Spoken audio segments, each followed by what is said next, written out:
ഈ അടൂർ ഗോപാലകൃഷ്ണൻ പറഞ്ഞതിൽ എന്തോ തെറ്റ്. 1.5 കോടി രൂപ ഗവൺമെൻറ്റിന് പണം കൊടുക്കുന്നു. അത് നമ്മുടെ പണമാണ്, ജനങ്ങളുടെ പണമാണ്. 1.5 കോടി രൂപ കൊടുക്കുന്ന ഒരു വ്യക്തി അതിന് അർഹനാണോ അല്ലെ അർഹയാണോ എന്ന് പരിശോധിക്കുന്നത് തെറ്റാണോ? വെറുതെ 1.5 കോടി അങ്ങ് എടുത്ത് കൊടുക്കാൻ പറ്റും. അപ്പോൾ അതുകൊണ്ട് അവർക്കൊരു ട്രെയിനിങ് കൊടുക്കണം. എന്താ തെറ്റ്? ഒരു മാസത്തെയോ അല്ലെ 2 മാസത്തെയോ ട്രെയിനിങ് കൊടുത്തതിന് ശേഷം പടമെടുക്കാൻ അവരെ നിയോഗിക്കണം എന്ന് പറയുന്നതിൽ എന്താ തെറ്റുള്ളത്?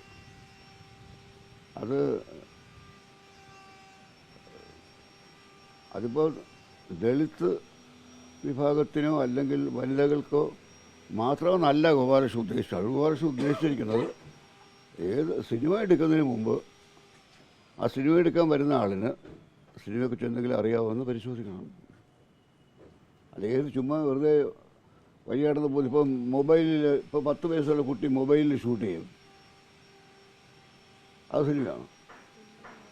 ഇത് കളിയാണോ? ഒരു ക്യാമറ ഒരു കളിപ്പാട്ടമല്ല. അപ്പോൾ സിനിമയെക്കുറിച്ച്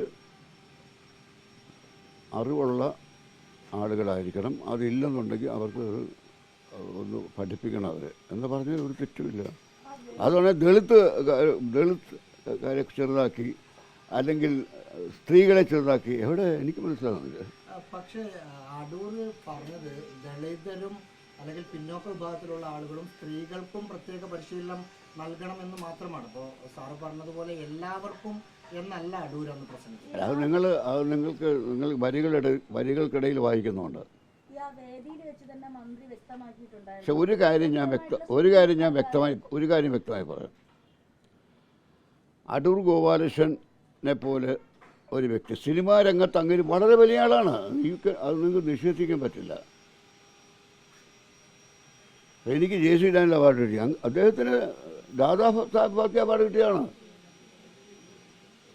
ലോകത്ത് ജീവിച്ചിരിക്കുന്ന ചലച്ചിത്രകാരന്മാരിൽ ഏറ്റവും മുമ്പിൽ നിൽക്കുന്ന ഒരാളാണ് അദ്ദേഹം. അദ്ദേഹം പ്രസംഗിച്ചുകൊണ്ടിരിക്കുമ്പോൾ ഒരു സ്ത്രീ അവരാരായാലും ആ പ്രസംഗം തടസ്സപ്പെടുത്തിക്കൊണ്ട് സംസാരിക്കുന്നത് തെറ്റാണ്, മര്യാദയോടാണ്. പക്ഷേ എത്ര വലിയ ആളാണെങ്കിലും എന്തും പറയാമെന്ന് പറഞ്ഞില്ലല്ലോ. എന്ത് പറഞ്ഞത്? പഠിപ്പിക്കണമെന്ന് പറഞ്ഞത് തെറ്റാണത്. നിങ്ങൾ പറയുന്ന അർത്ഥമില്ല. നിങ്ങൾ പറയുന്നത് ചുമ്മാ ഒരു നിങ്ങൾ വൺ സൈഡായിട്ട് സംസാരിക്കുക, ഒരു ഏകപക്ഷീയമായി സംസാരിക്കുക. അതായത് പ്രതിഷേധ സമയത്ത് തന്നെ മന്ത്രി വ്യക്തമാക്കിയിട്ടുണ്ട്, വ്യക്തമായ സ്ക്രീനിങ് നടത്തിയതിനു ശേഷമാണ് ഈ പണം അനുവദിക്കുന്നത്. 4 ഘട്ട സ്ക്രീനിങ്ങുകൾ നടത്തിയിട്ടാണ് സ്ത്രീകൾക്കും ദളിതർക്കും ഈ പണം അനുവദിക്കുന്നത്. അപ്പോൾ അവർക്ക് പിന്നെ അവിടെ മാത്രം പ്രത്യേകമായിട്ടുള്ള ഒരു ഇൻസെന്റീവ് ആയിട്ടുള്ള ഒരു ട്രെയിൻ കൊടുക്കണമെന്ന് പറയുന്നത് അത് അറിവില്ലായ്മയുടെ ഭാഗമല്ലേ? ഒരിക്കലുമല്ല. നിങ്ങൾ പറയുന്ന അറിവില്ലായ്മ. കാരണം സിനിമ എന്താ നിങ്ങൾക്ക് അറിഞ്ഞുകൂടാ. അതുകൊണ്ടാണ് സിനിമ എന്ന് പറയുന്നത് പ്രഭാഷണമല്ല. 1.5 കോടി രൂപ ഒരു സംവിധായകന് അല്ലെങ്കിൽ ഒരു സിനിമാ മേഖലയിൽ നിൽക്കുന്ന ആൾക്ക് സർക്കാർ വെറുതെ അങ്ങ് കൊടുക്കുമെന്ന് നമുക്ക് കരുതാൻ പറ്റുമോ? അവരതിന് ക്വാളിഫൈഡ് ആണ് എന്ന് മനസ്സിലാക്കി ഒരു കാര്യം നിങ്ങൾക്കറിയാവും. കഴിഞ്ഞ സഖാവ് പിണറായിയുടെ കഴിഞ്ഞ ഭരണകാലത്ത് സഖാവ് എ കെ ബാലൻ സാംസ്കാരിക ഉപമന്ത്രി ആയിരിക്കുമ്പോഴാണ് ഇത് തീരുമാനം ഉണ്ടാകുന്നത്. അതാദ്യം മനസ്സിലാക്കുക. ആ തീരുമാനമെടുക്കുമ്പോൾ അദ്ദേഹം ഡിസ്കസ് ചെയ്ത വ്യക്തികൾ ഒരാൾ അടൂർ ഗോപാലകൃഷ്ണനാണ്. അത് അടൂർ ഗോപാലകൃഷ്ണൻ കൂടെ ചേർന്നാണ് ഇത് ഈ ആശയം കൊണ്ടുവന്നിരിക്കുന്നത്. അത് ആദ്യം മനസ്സിലാക്കുക. നിങ്ങൾ എല്ലാ വിവരങ്ങളും അറിയാതെ ഒരു കാര്യത്തിൽ ഇടപെടരുത്.